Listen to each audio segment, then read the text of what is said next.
Michigan State ready to visit a damp and chilly Minneapolis, where the Minnesota Golden Gophers await for a battle under the lights at TCF Stadium. The 21st ranked Spartans and the Golden Gophers of Minnesota.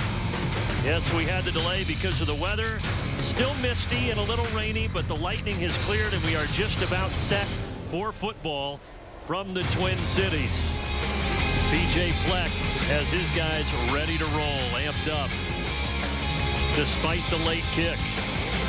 Football on BTN is presented by Culver's.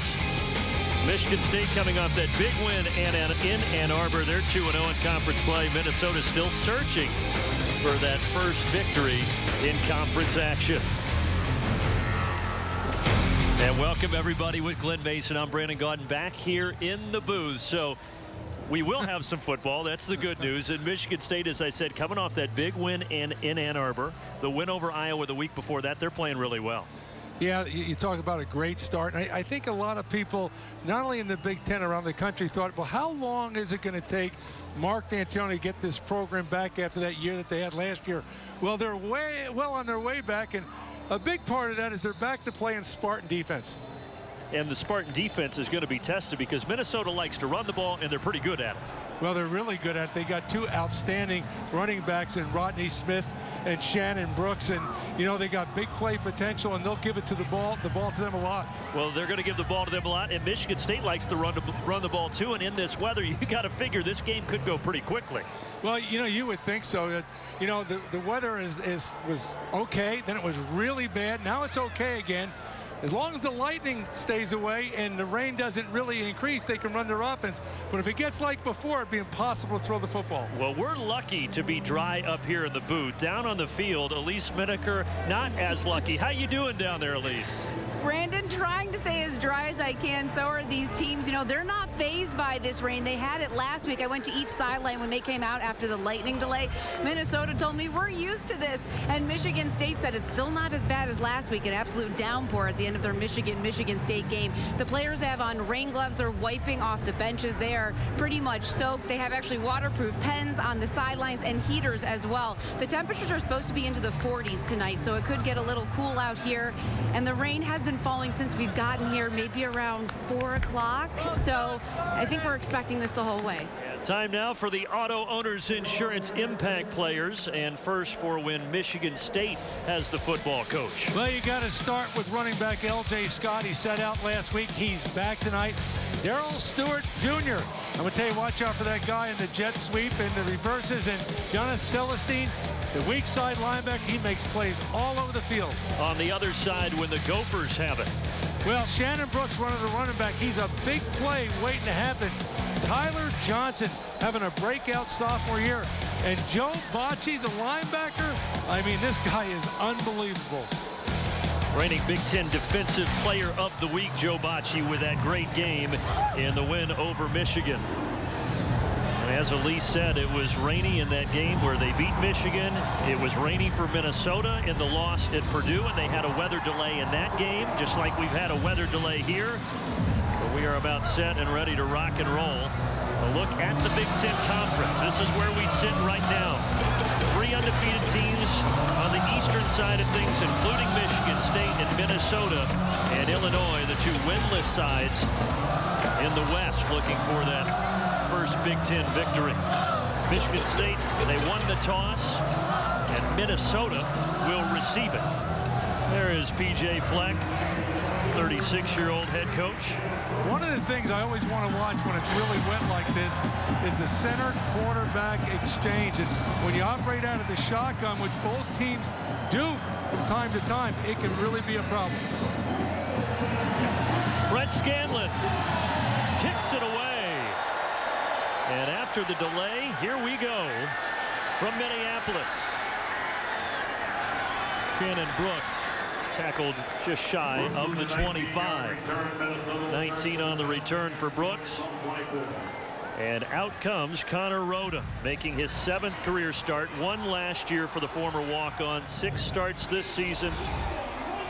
And the completion percentage 56%, but coach, the last 2 games just 47%. He's got to step that up. Yeah, and all good quarterbacks have short memories, and let's not forget he threw that pick at the end of the Purdue game last week, so he's got to forget about it. It's a new ball game. It was a 31-17 loss against Purdue because of that pick at the end that made the score look a little more lopsided than it actually was. That was tight through the end. Minnesota let it late, but couldn't hang on. Rodney Smith will get the game's inaugural carry, able to slip through for 5.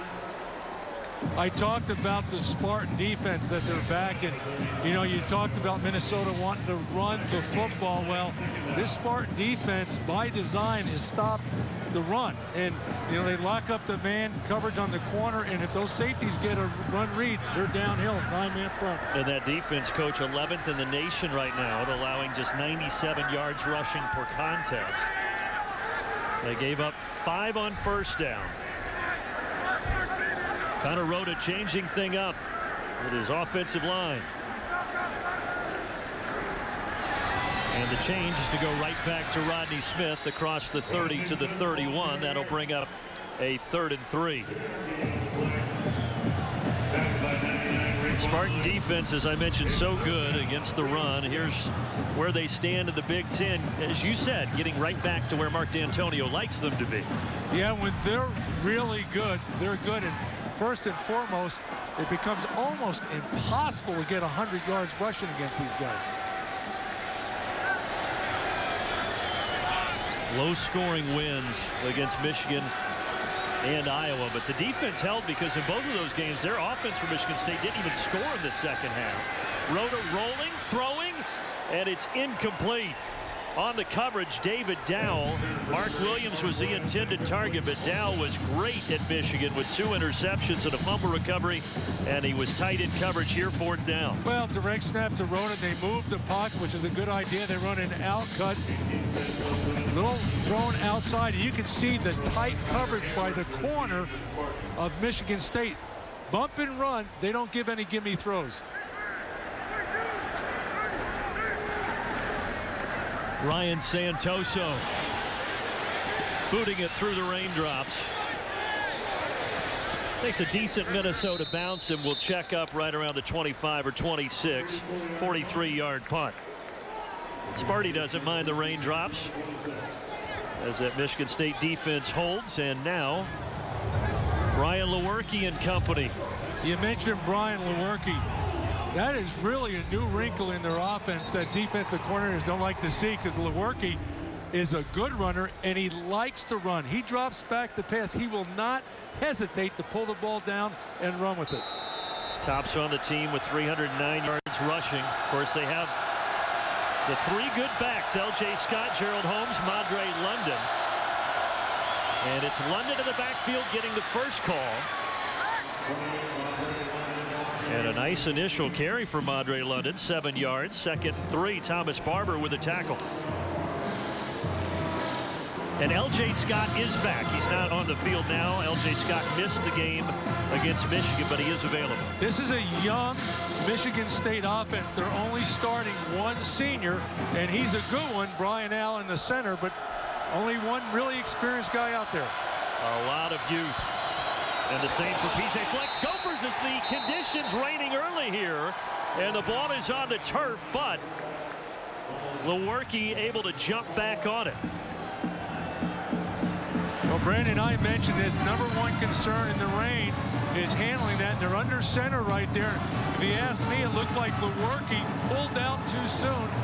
Allen got the ball up. That quarterback's got to stay in there.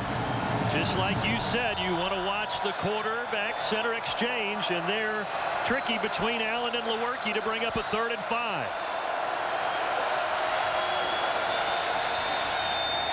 Here comes pressure. Lewerke just had to get rid of it.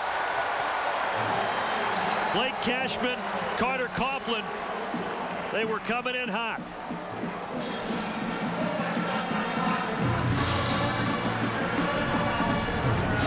Well, the best pass defense are coming with the rush right now. You mentioned Blake Cashman, who had an outstanding year a year ago, has not played very much. And we talked to the coaches. They said, we're going to start playing Blake Cashman more at linebacker. He's an excellent pass rusher. You saw it right there.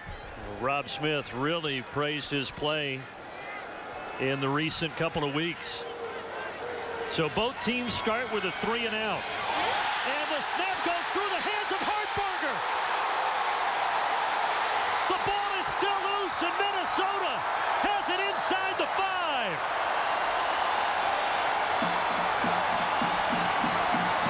The elements coming into play early at TCF Bank Stadium.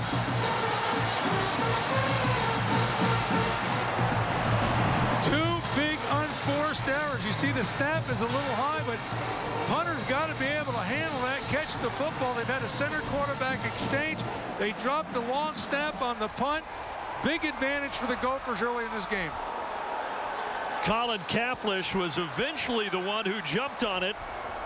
The Gophers had so many around there. So now inside the 5, 1st and goal.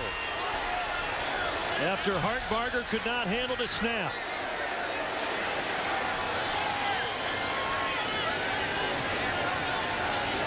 And now Rhoda can't handle the snap. Wow. What I tell you about that center quarterback exchange. I think we've found the early storyline in this game.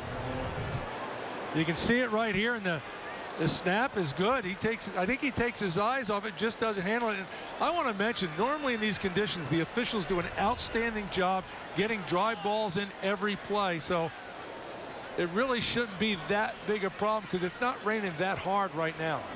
3 of the last 4 snaps have been fumbled. PJ Fleck told us, hey, we practice at the end of every day, dedicated to playing with wet balls, bringing in frozen balls for these situations. As a back pylon throw goes incomplete in the direction of Tyler Johnson. Yeah, he had nothing there. Good coverage by the Spartans. They have an understanding of the red zone. They don't get too deep. They get in front of the receiver and make him try to throw it over him.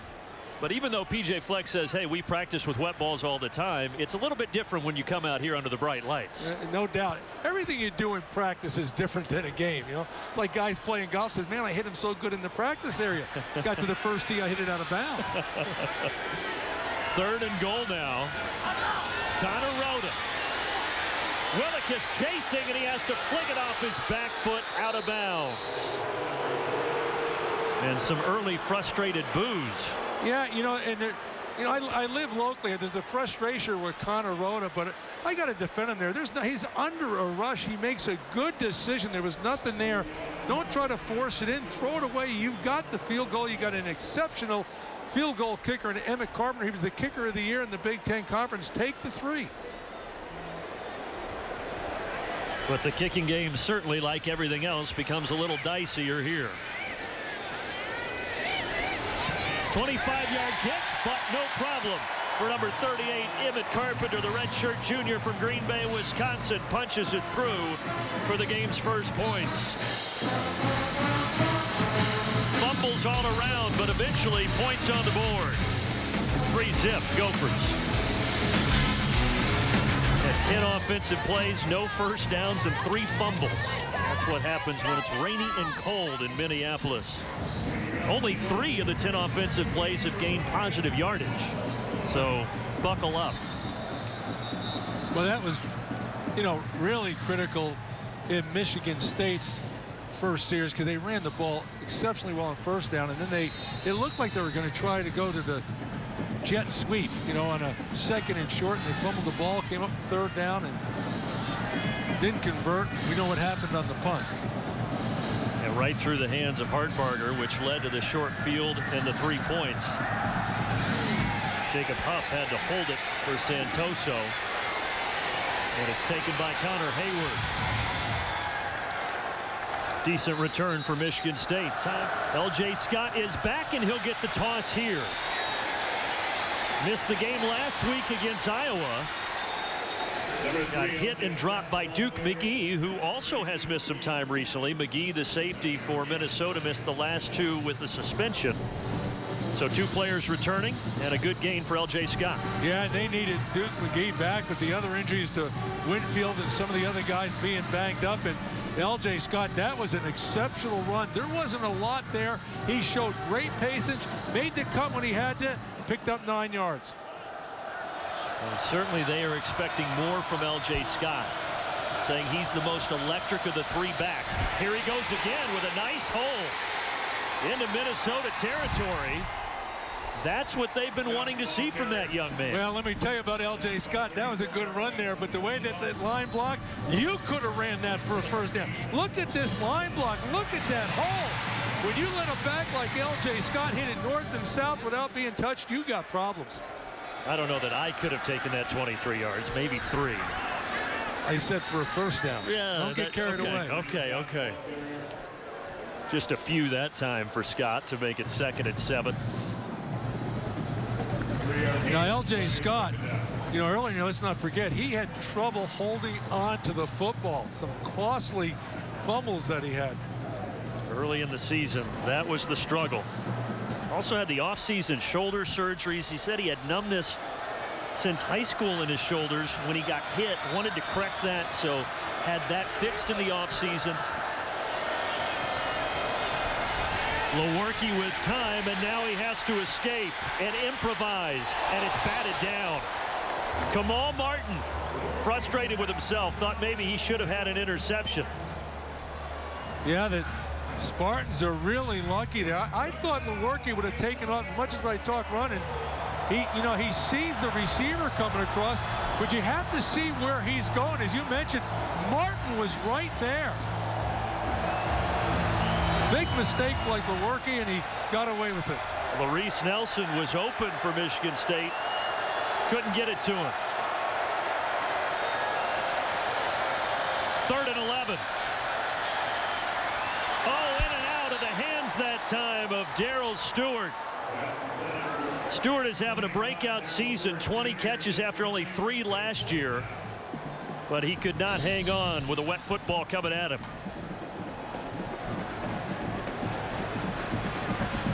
A little wobbly right there, but they would expect Stewart to make that catch.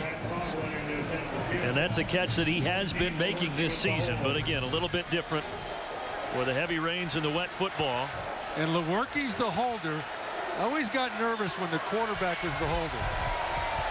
He will hold it for Matt Coughlin. This from 42 yards with the breeze and the rain, and it is good. That's a great kick by Matt Coughlin to even things up at 3 apiece about midway through quarter number 1. And Mark D'Antonio is now 8-3 against the in-state rival Michigan Wolverines. Shannon Brooks will elect to return this, and he won't even make it past the 15-yard line. Goodness, that as the ball hits the ground again. Shannon Brooks couldn't hold on to it, and Kenny Willekes dives on it. Spartan football.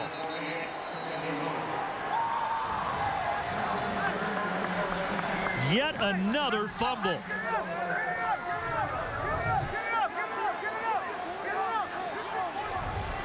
Tried to give it to Shannon Brooks on the sweep. He dropped it, and Johnny on the spot, Kenny Willekes, coming off a sensational game against Michigan where he had a career-high 9 tackles and 2 sacks. And I just talked about, you see it right here.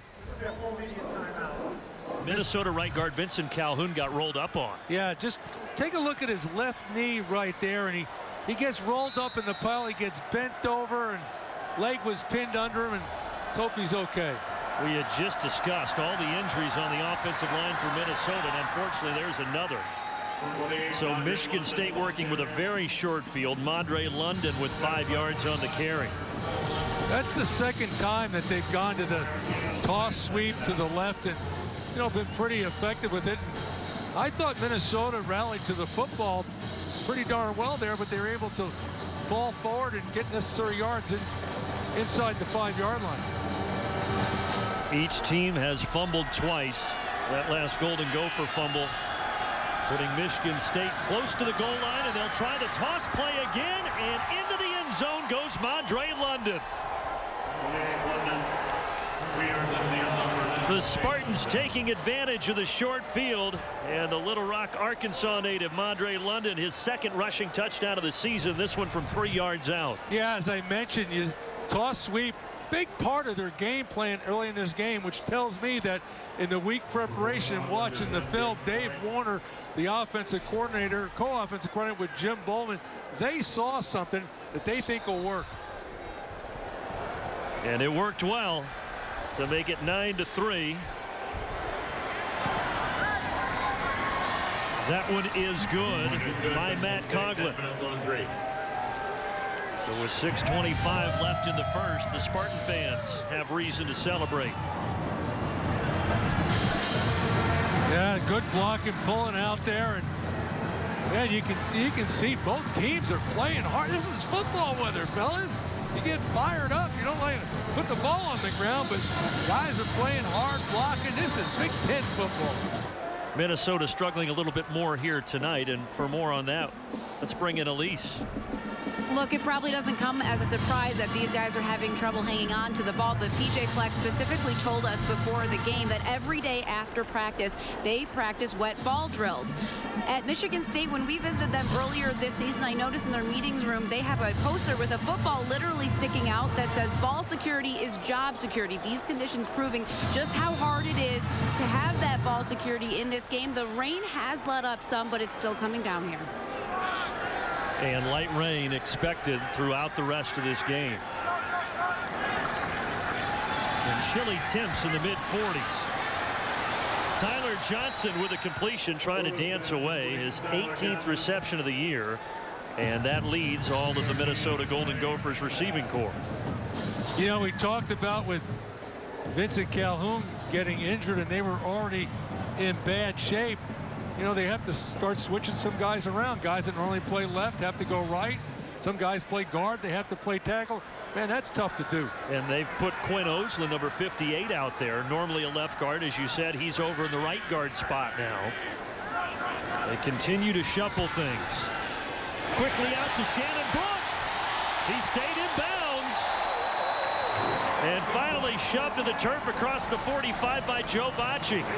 Yeah, Shannon Brooks, I talked about him being the impact player. I just love that guy, and he is a big play waiting to happen. They love to run this play, not only give him the ball, but run a little swing pass out there. If you don't get somebody on him right away, you got a problem. Walking the tightrope for 21 yards.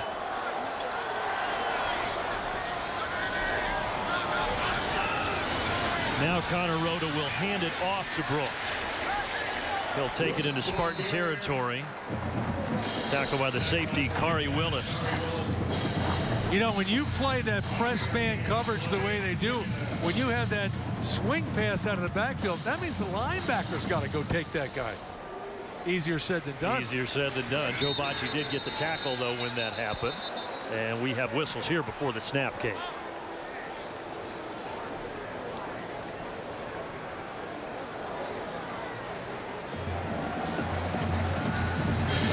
No flag was down. And no announcement forthcoming from Don Willard, our referee. It's third down. So they said he was down. Let's have another look. Where did his knee hit? Yeah. Oh, yeah. How about that? Great call. That would constitute another center quarterback exchange problem. Connor Rhoda caught the snap with that right knee on the ground there for the play. Dead right there. Makes it 3rd and 11. The play clock at 2 at 1, and there the snap comes. 5 men pressuring from Michigan State. Rhoda needs to unload. He does get rid of it. He got rid of it and got belted at the same time. He was under duress. Joe Bocci was the one coming in to lay the lumber. Watch it right here. I mean, they're coming with the blitz. They do a pretty good job of picking it up. They do a good job of containing it, the Spartans. But now I got problems. Big Ten Defensive Player of the Week, Joe Bocci. Coming off the best game of his career. 10 tackles, interception, sack, and a forced fumble. Ryan Santoso, not his best punt. As it hits and goes out of bounds. 10-3 Michigan State. 10-3 Michigan State as Brian Lewerke and company takes back over, and Lewerke is picked off. Duke McGee, who missed the last 2 games with a suspension, welcome back to him.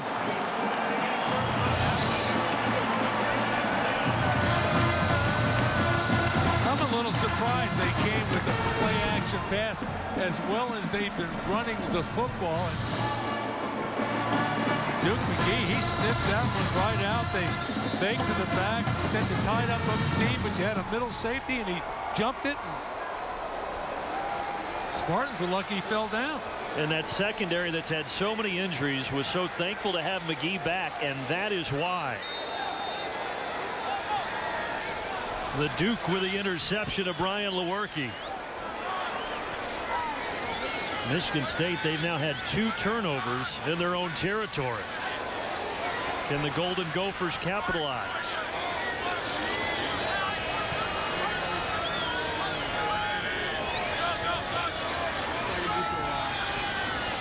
Rhoda gives to Rodney Smith, just 1 yard. Kenny Willekes getting in on the tackle. You know, we just saw right there, Michigan State was trying to disguise the blitz, and then they came, gave it away. Minnesota didn't snap the ball, so Michigan State checked out of the blitz. 2nd and 9. Second play of this drive. Smith gets hit, bounces out of it. Rodney Smith, what an effort. I told you these running backs are good. I mean, there was absolutely nothing there. He ran into a wall of white shirts. Look at that cut.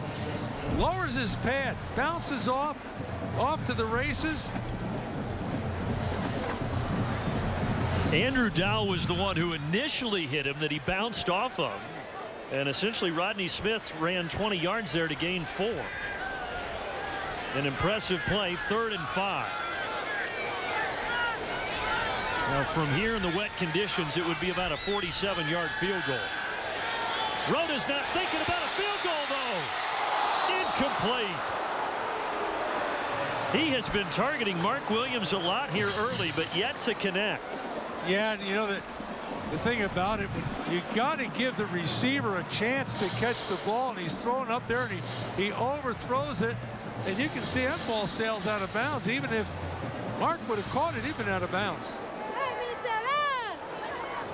It's 50 degrees a kick, and Minnesota will elect to try the field goal with Emmett Carpenter. 47-yarder. Emmett Carpenter is nails. I'll tell you who hasn't been affected are the field goal kickers in this game. No, you know, I've watched Emmett Carpenter the last couple of years. Not only is he good, he's consistent. You mentioned Big Ten Kicker of the Year a season ago, and Minnesota has all 6 points from Carpenter, and all 6 of them coming off of turnovers.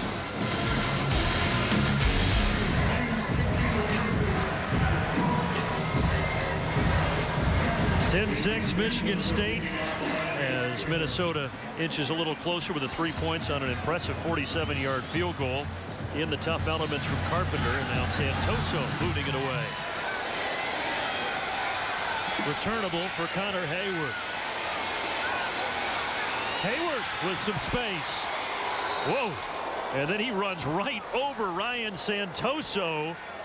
The kicker with some punishment at the end, thanks to Mr. Hayward, a return of 37 yards. It's been a game of mistakes so far. We have seen the ball on the ground a lot. Lewerke with an interception. Had 4 fumbles in the contest, 2 for each team.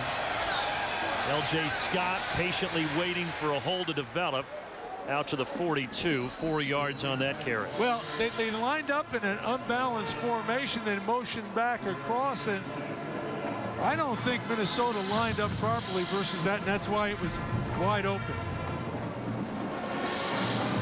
You just see pulling guys around and finding a seam. You can't let that guy get north and south full head of steam. It's too tough. Junior from Hubbard, Ohio. In the backfield here, they'll toss it to him. So they've run the toss a couple times to the left side. This time they go to the right. And once again, they continue to have success with that play. Yeah, it's that's at least 4 times they've run it in this game. And they don't run that many times. So they've seen something on the film, which I mentioned before. Had a nice entourage going on the right side, like you last night at the steakhouse in Wayzata. Is that what you call it? Lewerke looking for a lead block and then diving forward. He's not afraid to put his nose in there, that's for sure. 3 yards. That'll make it 2nd and 7.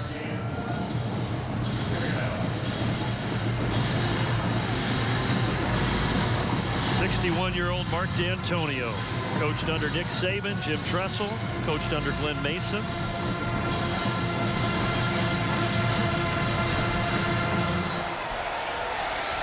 Lewerke throwing on the run, and it is caught. Finding Felton Davis. First down, Michigan State. Yeah, you'll see right here they got him on the run again, and you better be careful. I'll tell you, 21, we got his head back and fell back off that would have been picked. 21 yards for Felton Davis, and his team best 23rd reception of the season. Davis only had 1 catch against Michigan. Of course, some of that was because of the weather and how much Michigan State kept it on the ground. And that will wind us to the end of the first quarter. We had the late start because of the raindrops. We had 4 fumbles. We had an interception. And we're just getting started. It's going to be an interesting night in Minneapolis. 10-6, Michigan State leading. First quarter in the books. Party got started late because of the lightning 34-minute delay. But Minnesota, we discussed how they have great running backs. They don't have a single rushing yard right now. Yeah, you know, it's been a sloppy game so far. But, you know, when you look at it, I think how Minnesota is built with the running backs, where the strength is, they've got to get that running game going. Lewerke to L.J. Scott. As Michigan State continues to improve on their ground attack, that will take them up to 40 yards collectively after that 5-yard gain. You know, that wasn't the toss sweep, but that was the same type of problem. You see, they got to the perimeter with big linemen out in front of them. And we've talked about it. Lewerke is indeed their leader, Coach. Well, he is. I don't think he's having a banner night yet. You know, he made some ill-advised throw, 1 interception for sure. But before this day is over, I think he's going to have a big run because you can see he's got great wheels. Oh, a big hole for L.J. Scott. Inside the 5 and into the end zone. The junior L.J. Scott with a 24-yard touchdown run.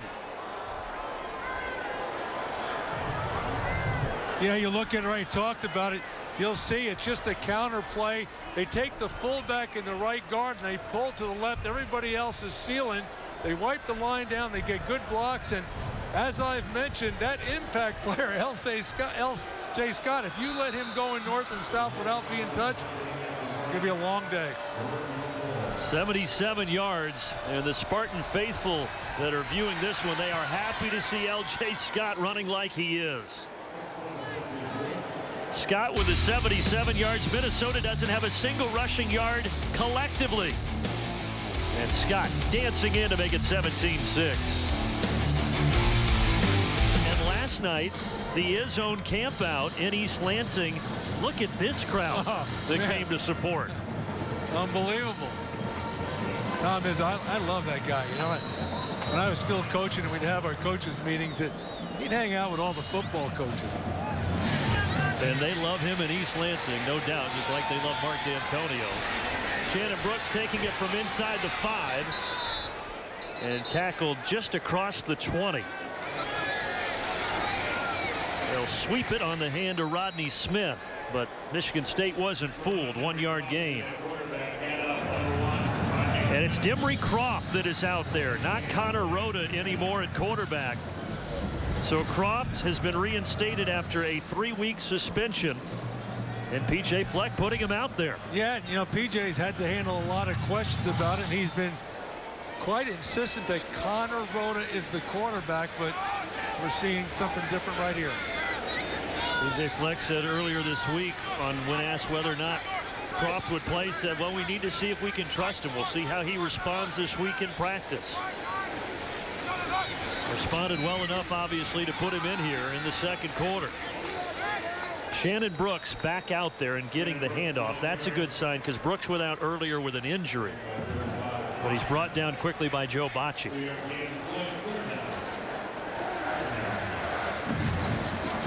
PJ Fleck's crew needs 7 yards now on 3rd down.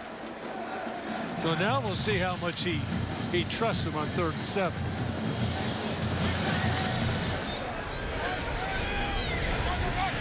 Demry Croft steps up, hit from behind, but he completes it to Tyler Johnson. Just the 13th pass of the season for Demry Croft. It's good for 21 yards.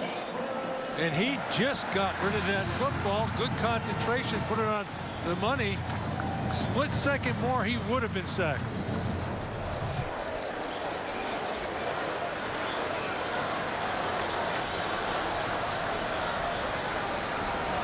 Brandon Randall got in there right as he was throwing that football to hit him from behind, but a nice shot by Croft to complete it. And he drops to throw. Lofting it up, but it's underthrown and intercepted. Corey Willis, the safety, with a pick. And bringing it out across the 35 as Demry Croft's pass went awry. Well underthrown and easily intercepted by the junior from Jackson, Michigan. It was a nice defensive play by Nate Wozniak, catching him from behind there. If he would have turned the corner, he might have been gone. Now, how often do you see a turnover and then someone goes for the home run? Lofted it up, caught in the wind. Willis with an easy pick. Spartan ball. Hey, if you wondered about that pass, watch Raekwon Williams rushing here, and he'll get his left hand right on the elbow of Croft, and that's why it looks so bad. But Justin Lane, excellent press coverage right here. There was nothing there anywhere. Anyway, underthrown ball, interception. And Corey Willis got a very early holiday present. Coming around the edge, Darrell Stewart. He's a wide receiver, but that's his 14th carry of the season. They like to get him involved in a myriad of ways. 3 yards that time before the tackle by Allende. Yeah, and you'll see right here the lead fullback, Colin Lucas, and we talk about the offensive line, but as much two-back as they're using tonight. And fullback in the Michigan State system, you don't get to carry the ball. You're an over-glorified guard. Yeah, Colin Lucas and Joe Palangi, that's their job. Just be the flashlight. Lead the way. Lewerke flips it out to London. Safe pass out of the backfield to the flat. He's short of the marker on the tackle by Jonathan Celestine. And Michigan State's going to take a timeout, so they'll still have 2 remaining with 1:12 left in the first half. A costly 5-yard penalty makes it 3rd and 7. Lewerke into traffic, incomplete. Batted away by Blake Cashman. Dropping into coverage. You watch it right here, and they're coming on the slant route. And I tell you, Cashman almost picked. He would have picked it off clean and been gone. And that young man from Eden Prairie, just west of Minneapolis, he makes a lot of plays. I can see why they're going to play him more. Ex-walk-on. Great story. They gave him a scholarship via an Easter egg hunt in the spring. That's how he found out he was going from walk-on to scholarship status.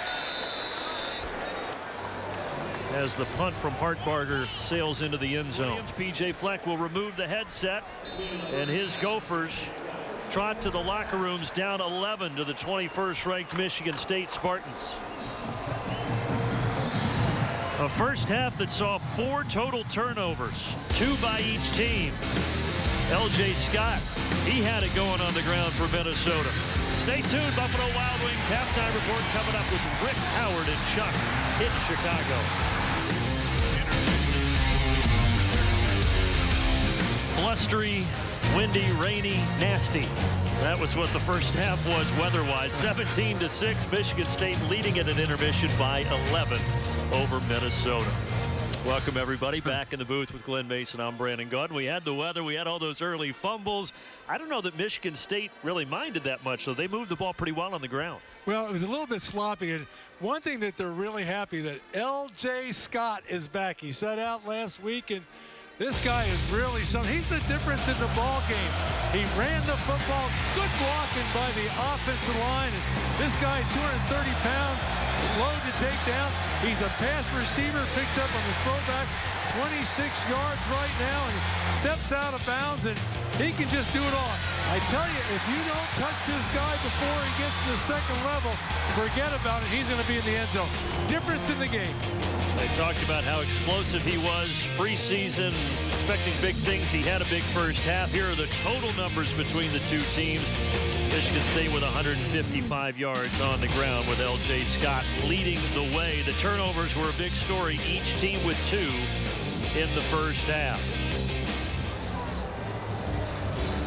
And before we get back to football, let's see what Elise heard from the coaches. What did you find out, Elise? I just finished talking to Fleck, and the first thing I asked him about was putting in Denbury Croft. He said, we had talked about that before the game. We wanted to see how it went, and so that's why they stuck him in there. He said before Croft had his issues off the field in the middle of the season here, we were playing 2 quarterbacks. So he said, let's go back to that, see if they can give us a spark, and see what happens. Injuries, he said, those are just part of the game. He told us that was his #1 concern coming in tonight, but he says now it just gives someone else an opportunity to step up. As for D'Antonio, he said that he's happy with his defense and his run game. That's something he wanted to step up here in this game, and happy, of course, to have L.J. Scott back, a running back who played 30 straight games before missing last week. He said the ball is slippery out there, but it's drying out a little bit. I can say the rain has let up, but now the temperatures are dropping considerably. Before the half, I saw players sticking their hands in front of the heater, so that may be the issue now.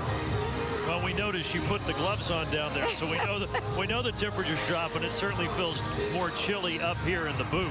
I'm feeling okay right now. One of my old friends brought me up. Bill Kozlak brought me the chili up here, and Elise, it's awful good.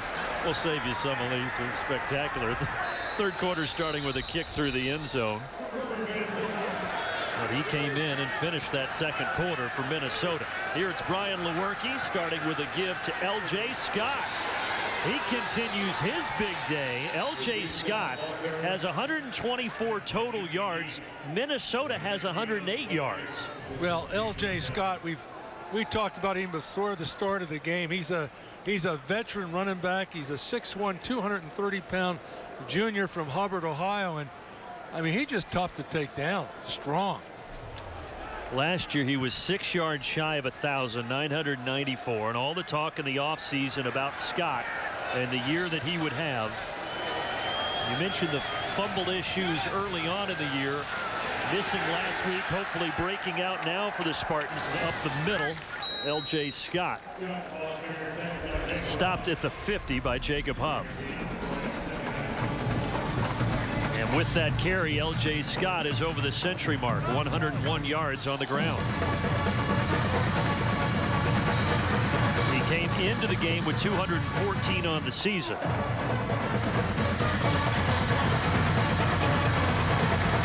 Let's see if they come back with, well, they're not in the I formation, so that toss sweep is waiting for them to come back with that again, because awful effective the first half. Another dose of Scott, another first down, and a little extra, a lot extra, into the red zone. His first 100-yard game of the season, and he's piling on now. That time, 33 yards on the scamper. Well, Dave Warner comes with the draw play, well blocked, and I told you he's a strong guy. Watch right there. I mean, it's, you know, Duke McGee is a good football player, good strong, and he just stiff-armed him right out of the way. Quick hitter out to the left side to Cody White. Second time he's been targeted. First reception of the game for White. Brought down by Kamal Martin, so even though it was a catch, it really went for no gain. 2nd and 10. See number 3, I'm going to put the ball in his hands as much as I can. That tells the story right there. He's rested. He didn't play last week. Chopping at the bit. He also knows they have a good running backs behind him, and if you're not performing, D'Antonio's going to put someone else in. Remember, Brian Lewerke, the quarterback, was the leading rusher coming into this game. L.J. Scott, though, imposing his will. Not that time, though. Carter Coughlin with the tackle, imposing his will defensively. So 3rd down and long. Yeah, Carter Coughlin, good player. Another guy from out of Eden Prairie High School, and really high in him. He's only a sophomore. Came here as a linebacker. Now he's playing defensive end. His dad played here, Bob Coughlin. His grandfather, Tom Moe, played here, and then was the athletic director here. He's got Rooney gold in his veins. 3rd and 10. Lewerke throwing toward the end zone over the head of Darrell Stewart.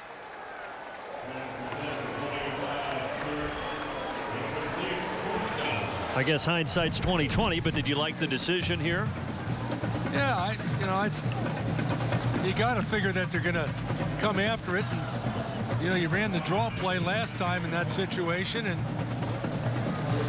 under pressure. And again, I think the secondary is doing a really good job for Minnesota with everything they have to deal with. Nice job that time by Kamal Martin to lay the hit on Lewerke as he threw it. Straight on from 35 yards. Right down the middle. Coughlin tacks on 3 more. Michigan State up 14.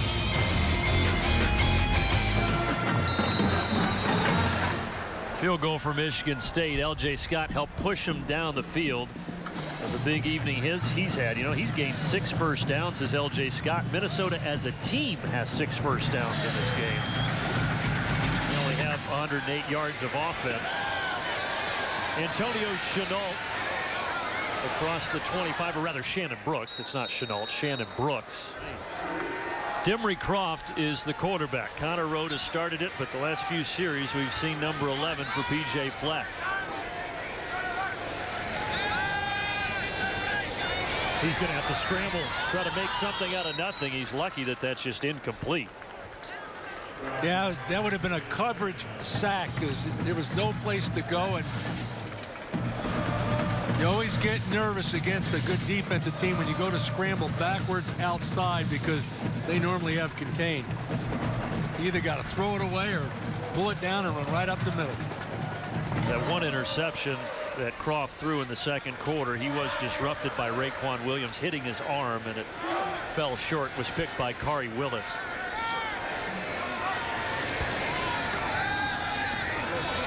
Out to the left side. So a reception that time for 5 yards.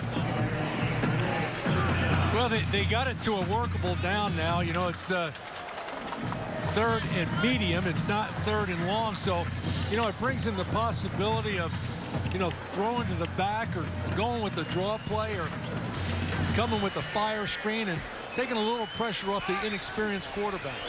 Earlier we saw tight end Brandon Lingen go out, so they're giving some time to Ko Kieft, who had that last reception. It's his first of the year. Michigan State showed blitz. Croft clapping his hands. They need to snap it, and they do it one. Down the right sideline. Too much mustard. Mark Williams, the intended target.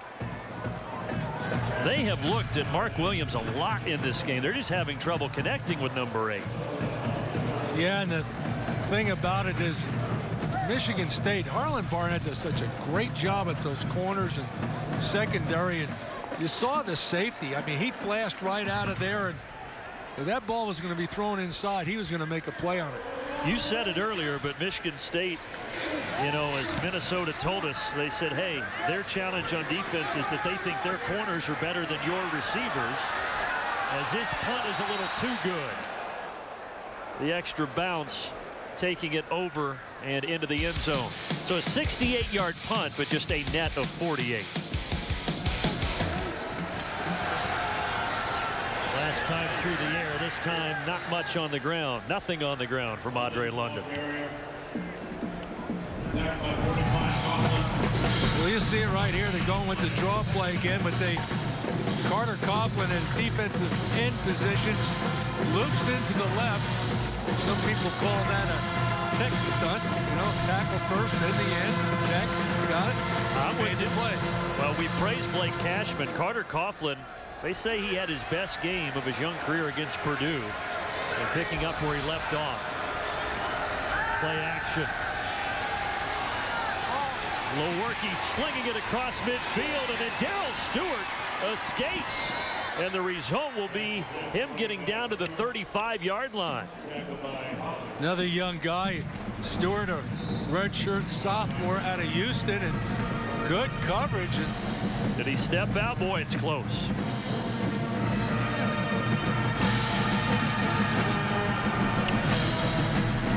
I don't know that you could overturn it from that. It's also tough with a white cleat.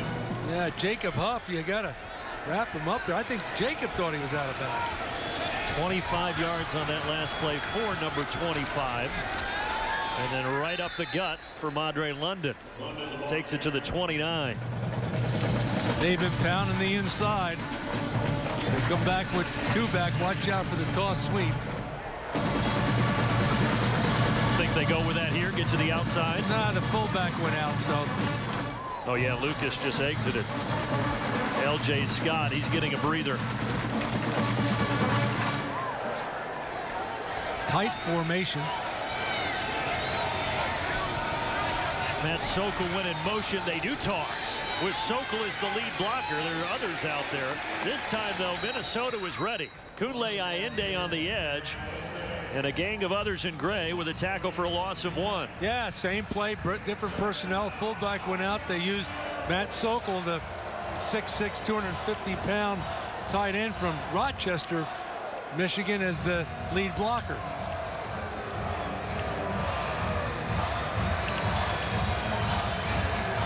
Six minutes left in the third quarter.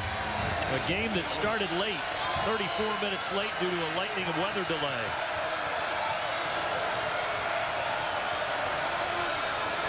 Lewerke keeping it himself.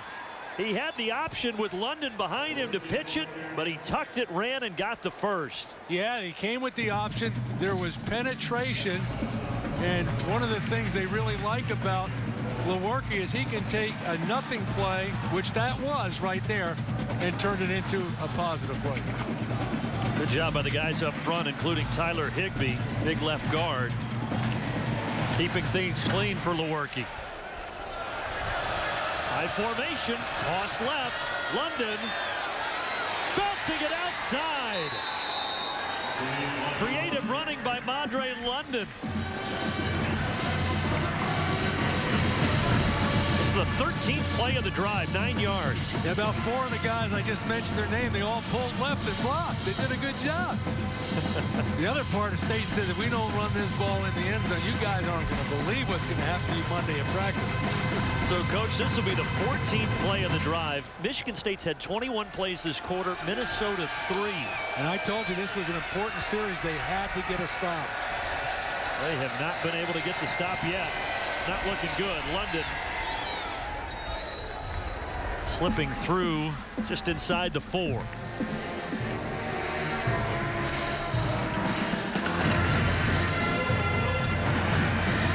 He didn't get anything, so it'll still be third down. He didn't pick up the first. Well, you know, last time we're in this situation, we went with the quarterback sneak. Are you prophesizing again? Madre London dots the I. And they toss it to him. That didn't get the first down, that's for sure. Several yards short. Thomas Barber the tackle, so now 4th down. Field goal.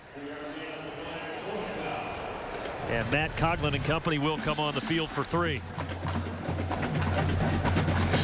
Yeah, you know, credit for Minnesota. They beat the seal blocks, blocking down, and got outside it.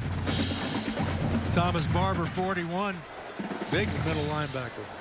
25-yarder for Coughlin, who's perfect despite the weather that we've had. He's hit 2 field goals, both of his extra points. And the trend continues. Both place kickers have not missed. Coughlin, this one from 25 yards out to add on to the Spartan advantage. Michigan State dominating the third quarter. And even though they only got 3 on that last drive, does that feel like a back-breaking drive if you're Minnesota? Yeah, because with 15 seconds left in the third quarter, now you're 3 scores down. And don't forget, Michigan State did have a 3rd and 7 on their own 23 on that last drive and completed a pass to Rison that kept it alive as Shannon Brooks returns this out across the 30. Week 1 against Buffalo here at Minnesota. You and I were on the call, and PJ Fleck played both Connor Rhoda and Dimry Croft in that game. And that's what we've seen. Rhoda started. Croft came in the second quarter. Been it ever since. Faking the pass, handing it off. And it turns out to be a good decision. Rodney Smith taking it for 11 yards and a first down. And that is how the third quarter will end. That was the only first down that Minnesota had that quarter. They only ran 4 plays. Michigan State up 3 scores as we march to the 4th. Minnesota top 10 of the country in time of possession. Not tonight. Michigan State held the ball for almost the entire third quarter. Well, you look at those stats. They're lopsided. The score's lopsided. Sometimes the stats don't match the score. They do tonight. 23-6. 21st ranked Spartans in the driver's seat. As Dimry Croft hands it off for a short gain.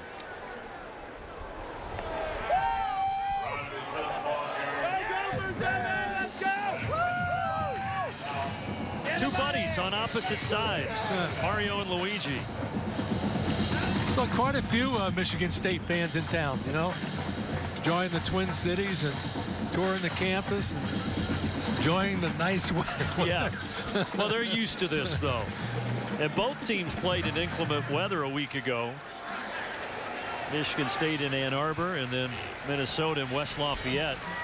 They had that delay in the second half against Purdue and then lost the lead late there. Trying to avoid dropping to 0-3 in Big Ten play. That pass isn't going to help them. 3rd down and 9. Watch Big Ten football wherever you are with BTN To Go and Fox Sports Go. Never miss a thing all season long. Available in the App Store and Google Play. Michigan State defense continues to be dominant. 2 weeks ago, a 17-10 win over Iowa, and then they only gave up 10 points to Michigan. They got Wozniak split way out wide, 6'10", 280 against the corner. We might have a mismatch. Watch that at the bottom of your screen. Is he going that way? He's scrambling. And then he fakes it the last second and keeps it. Out to the 48, tackled by big number 99, Raekwon Williams. He looked the direction of Wozniak, couldn't get it there. Well, I don't know why you would split him out there if you weren't going to do that. I mean, you know, you got a guy that size, and he's going against the corner that he's got a foot on. That's pretty impressive. But Dimry Croft did not throw it, and now it brings up 4th and 5. And another punt for Ryan Santoso. Hayward will let it bounce. A favorable Spartan bounce. Minnesota just 125 yards of offense. Gosh, for the Gophers, between Brooks and Smith, only a 44 yards rushing. Not many teams are going to hold them to that. LJ Scott going back to work. Just talking about that guy, and he's our United States Marine Corps leader of the game. Minnesota redshirt junior place kicker Emmett Carpenter, Green Bay, Wisconsin. Great GPA, supply chain and ops management major. Last year Big Ten kicker of the year. Right there. And they say that he is a fantastic kid. There's a fumble. Ball's on the ground. If Minnesota ever needed a turnover, it's right now. And they got it. Thomas Barber picked it up off the L.J. Scott bobble. L.J. Scott had the fumble issues earlier in the season. He puts it on the turf here. Yeah, he was having a banner day, but he didn't have that ball protected. Someone just got their hand in there, and as you mentioned, he had those issues earlier.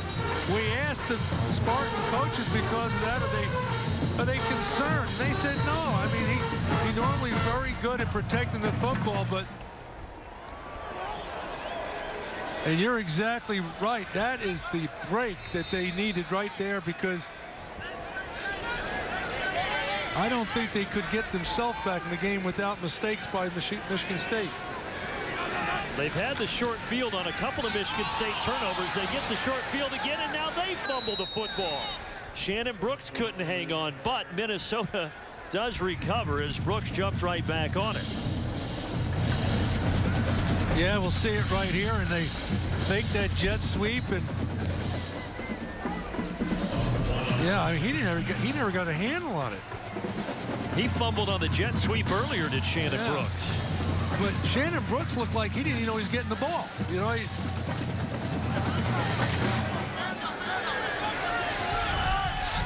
Second and 11. Croft keeps. Croft throws. And it's bobbled and caught. And then a touchdown for Tyler Johnson.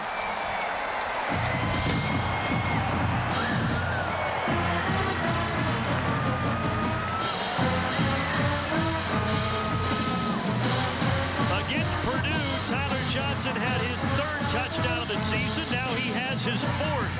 And this one with a dramatic flair for a BTN standout performance.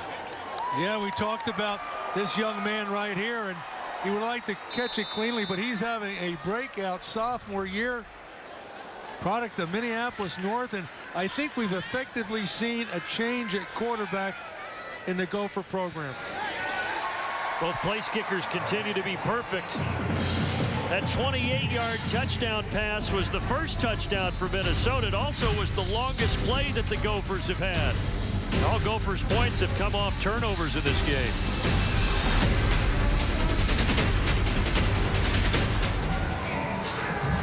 Johnson last year only had 14 catches all season. He now has 21 this year with 4 tonight. And that last one of 28 yards, the longest play of the game for Minnesota.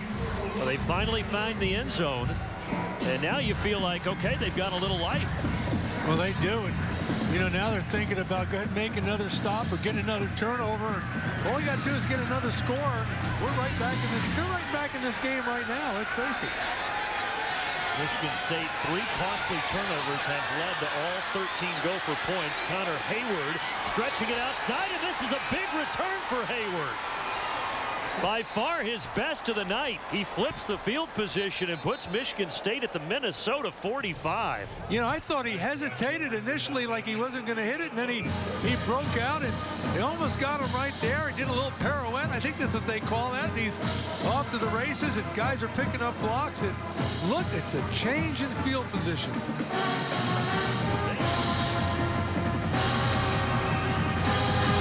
So the last play from scrimmage for Michigan State was an L.J. Scott fumble, and he's on the sideline right now. It's Madre London who's in the backfield for the Spartans. I would have been shocked if Scott was back on the field. London, good thing they turned to him. Oh, he dropped it. And then it goes out of bounds before Jacob Huff could corral it for Minnesota. And I don't even know where D'Antonio is on the sideline, but if you could read his lips, if you could see him, he'd be saying, "Are you kidding me?" And then you find your running back coach, and you think, what have you guys been working on? Knocked out by Kamal Martin, but it was number 2, Jacob Huff, that thought he had that ball. PJ Fleck was hoping he didn't, and then, oh, he lost it out of bounds. And we got a man down at the 35. And it's the coach. First and 10 after all that. And back to the ground. This time it's L.J. Scott. So Scott fumbled, London fumbled, then they go back to Scott, and he gets a nice gain for a first down. We go to Elise Menaker. Brandon, we see each game that Lewerke is a quarterback who is not afraid to take matters into his own hands and run the ball. He said that the goal in each play is to get positive yards, so he's just willing to do whatever it takes, and sometimes that means taking some big hits. He said after the Michigan game that was the most sore he's been all season. He took some big hits in that game, but he's just the guy who's going to do that for his team to get those positive yards. I don't know that he felt any pain after that victory on that short bus ride from Ann Arbor to East Lansing, though.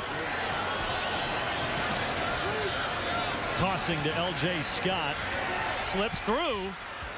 And all the way down to the 6. Tough running by L.J. Scott. Eventually tackled by Kunle Allende. A gain of 11.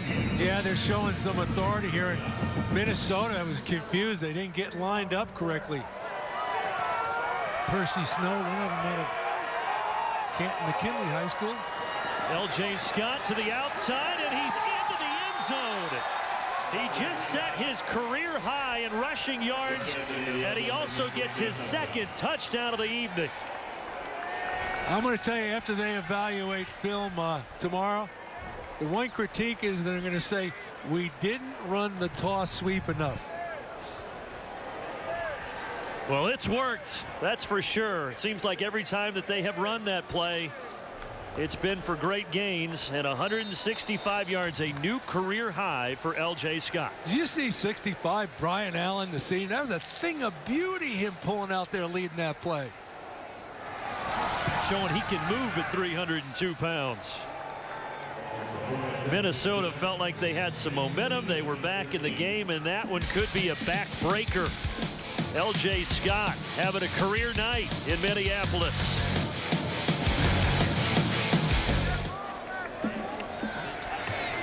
Le'Veon Bell, by the way, in the 2012 game had 266 rushing yards. That was the last time these two teams met here in Minnesota, as Brooks is shoved out of bounds.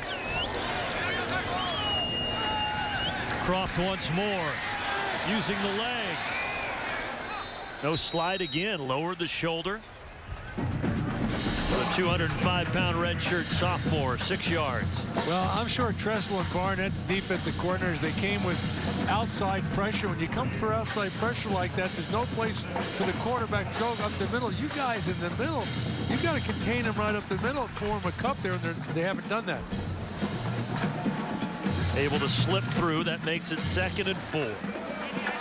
Minnesota 0-2 in Big Ten play, with the losses against Maryland. That was a disappointing one. And then the come from behind defeat as Purdue would catch up and win in the 4th quarter last week in West Lafayette. Croft faked the give to Shannon Brooks. He keeps, but only gets a yard.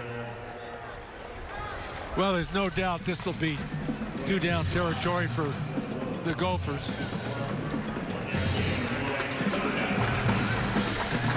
It's been tough to move the football. What do you think you do here 3rd and 3? Well, you know, because you got 2 downs, if I was them, I'd still go with the run. I mean, they got good running backs. They're the best players that they have on the field are the 2 running backs. So I'd still run it. And if you don't get it here, then they come back and throw it on 4th down. Rodney Smith is out there, but he goes out to catch a pass. Instead, it's thrown to Mark Williams. 1st down and more inside the 30. Could not stay in bounds. But he does pick up the 1st by a wide margin. 21 yards. I'll tell you, Croft's got a lot of strength in that arm. He threw that out there on a rope just with a flick of the wrist. First reception of the career of Mark Williams. They have targeted him a lot tonight. Finally, the redshirt freshman brings one in. And offensive coordinator Kurt Chiraka told us he's going to be a very good player. Just his 3rd career game at wide receiver. Has a lot of talent. On the ground, Brooks fighting hard for a couple extra there at the end. Pushing him forward was Connor Olson, the guard. You mentioned Mark Williams, the redshirt freshman from Gainestown, Alabama. You ever been to Gainestown, Alabama? No, but I bet Mark's thinking it's a little chilly tonight here. We call off school down in Alabama for weather like this. Temperatures dropping down into the low 40s now. We had the stiff breeze of 15 to 20 miles per hour throughout as well. Shannon Brooks is in the backfield, but Croft wants to throw it. He's going for the end zone, incomplete, no flags. Trying to hook up with Tyler Johnson, who has Minnesota's only touchdown. I wouldn't be a bit, the way they're playing this press coverage and haven't been able to beat them over the top, but the back shoulder throw has worked. You can see them coming back for that. Think that was clean coverage by Tyson Smith? Yeah, I don't know. I'd be probably complaining. And Tyson Smith, you know, he's a great story. The young man had a stroke and came back, and now he's playing football and inspiration to that whole team. Boy, he is indeed. Rejoined the team in fall camp. It's tough. A stroke at the age of 19. Dropped over the middle. Tyler Johnson into the end zone. His second touchdown of the game. And Minnesota not done yet.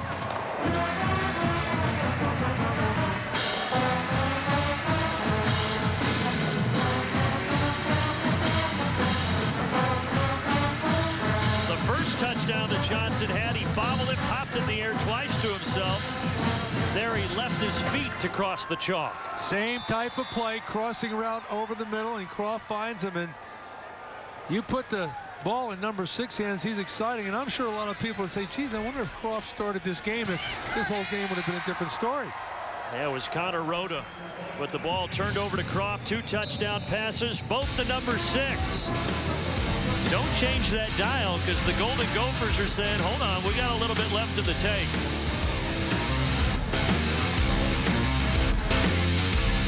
I mean, you're down by 10, 5:20 to go in the game. You can't count on your defense to stop the Spartans. You got to kick the onside kick.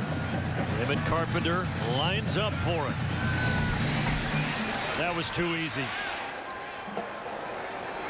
Bounced directly to Kari Willis. Yeah, as good a kicker as Emmett is, you need to pound that in the ground and get a big hop. And that was just a gimme little one to the shortstop. And that's what I was going to say. It was like a tailor-made 6-4-3 double play. And here we go, unbalanced, 2 back in the backfield, toss sweep unbalanced, and they don't have it defended. They have not had it defended all game long, and nothing changes here. L.J. Scott stayed on his feet after contact for about 8 extra yards to the 24, and that's a gain that time of 22. Yeah, but it wasn't just the toss sweep. They were unbalanced, and you know, you got to make a switch. You got to get your defensive front. They were 1 short over there. That's too easy. You got to move over, angle over there, do something, or you're outnumbered. Is that the player's fault for not recognizing it? The coaches for not yelling out there to switch? No, you got to have that in. There's got to be built-in checks for unbalanced formations that you always have. 4 runs of over 20 yards in this game for L.J. Scott. This one will not be for over 20 yards, just a couple. Thomas Barber gets yet another tackle. You know, I tell this story all the time, but I already had Marion Barber on the team, and I was recruiting Don Barber, and Thomas Barber went in the house, and I offered him a scholarship, and he's just a youngster. Timeout taken by Minnesota. Back in a moment. Think a toss is coming? Yes, it is. Last time to the right, this time to the left, and a better job defensively by a wide margin. Carter Coughlin made a nice play. Sir. He wasn't fooled.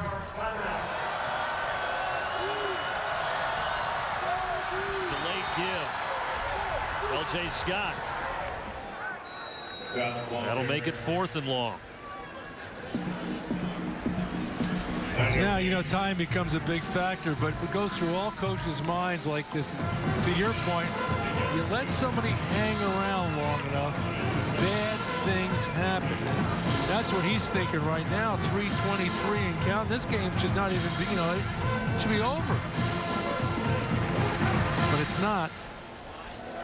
45-yard field goal coming up for Coughlin. On a cold night, a damp night, with the wind, but he pulled it to the left, no good. First miss tonight. Coughlin had been perfect at 3 of 3, but no more, and Minnesota down 10. They'll get the football with 3:01 remaining.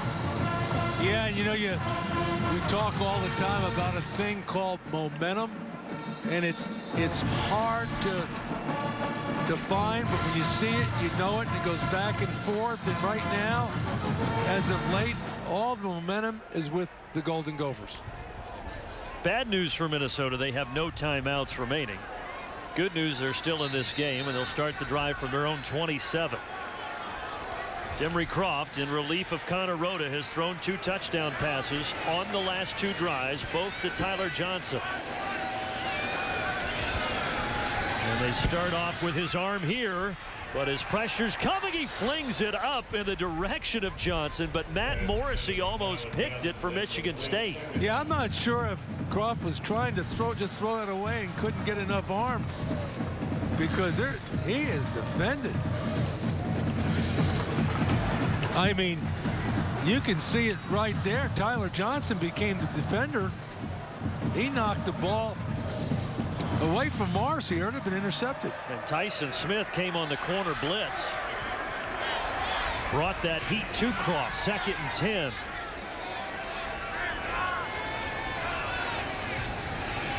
Just a 3-man rush. That one is complete. Johnson, yet another grab.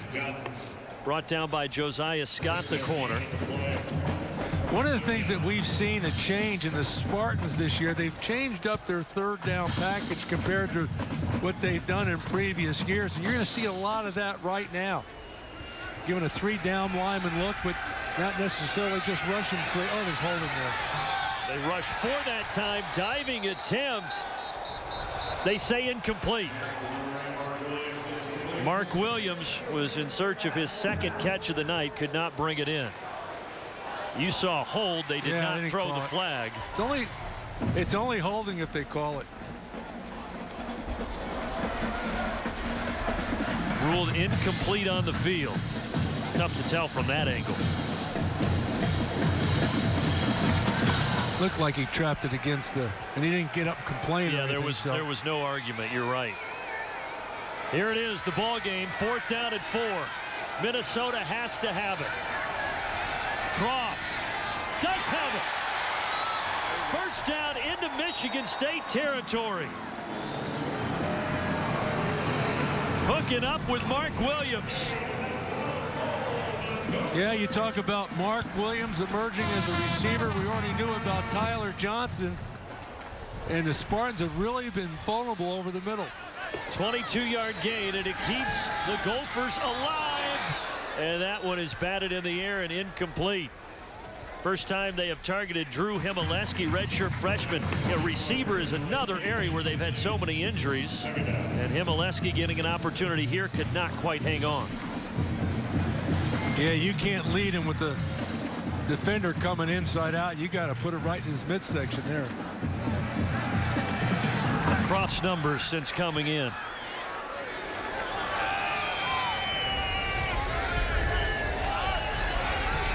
It's not a heavy rain, but a heavy mist has picked back up here at TCF Bank Stadium. It had been dry for a while. Croft goes down. 2nd sack of the night for Michigan State. Here's part of that 3rd down package that we talked about. Rather than rushing 4 guys, 4-down linemen, they go to a 3-down lineman look. Doesn't mean they're bringing 3, but you know, you just don't know who's coming. Costly 6-yard loss, so now 3rd and 16. He's going to take off. Running for the sideline and then cutting up and getting the 1st down. What a move. He juked Justin Lane, the corner. What a play there. Watch this. Lane just thought he was going to cruise out of bounds. Yeah, you know, as a defender, you got to use that sideline as the extra guy, you know. He overran him. 20-yard run for Demery Croft.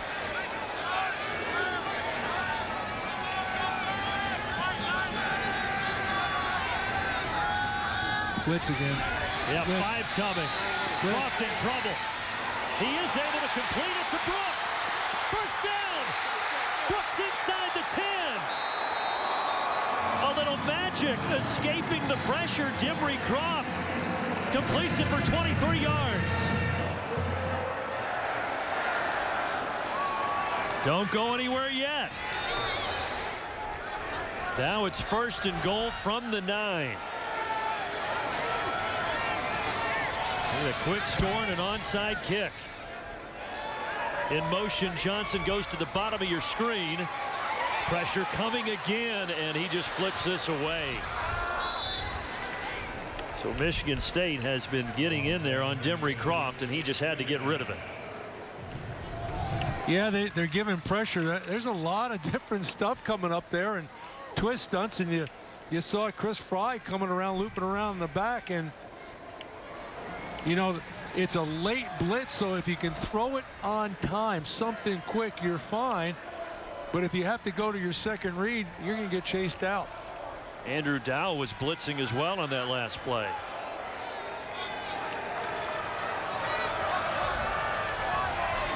Johnson again in motion to the bottom.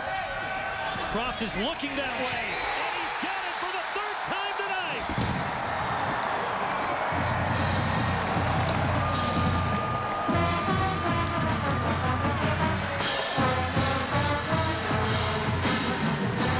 The Croft to Johnson connection.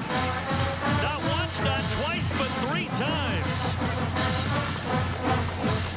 That's too easy. I mean, he just moves him, and you know he's not going to be able to take care of the inside slant like that. You got to get someone underneath trying to play him. But man, this Gopher offense is just woke up, and they're unstoppable right now. 3 touchdowns in the last 10 minutes and 49 seconds, and that's an important extra point. 3-point gain. And let's not forget onside kick, and you got Emmett Carpenter waiting in the wings, Big Ten Kicker of the Year last year. And let's face it, with a minute to go in the game, they get the onside kick, they're not going to be thinking field goal. They're going to say, hey, we can't get stopped. And recently the rain has picked up, and that's going to make receiving this onside kick a little bit tougher. Tyler Johnson's 6 touchdown receptions. Nobody else has more than 2 for Minnesota on the season. And here we go with that onside kick. Yeah, it is. Popped up, but it is recovered by Michigan State. Cody White, the receiver, on the hands team. It looked like he almost bobbled it, too. And Michigan State can take a deep breath. They can take a deep breath. They can take a deep knee. But, you know, stranger things have happened. How many center quarterback exchange problems have we seen tonight? Especially in that first quarter when the weather was like it is now with the rain falling. Yeah, this is what you call a victory formation, and you just want a good snap and take a knee. And how about the performance by some of these young wide receivers for the Golden Gophers, huh? Yeah, they really stood out, but in the end, not quite enough. And Michigan State, who won just 3 games last year in what was just totally baffling to everybody across the nation, they're now 5-1. They're 3-0 in Big Ten play. L.J. Scott had the big night on the ground for the Michigan State Spartans.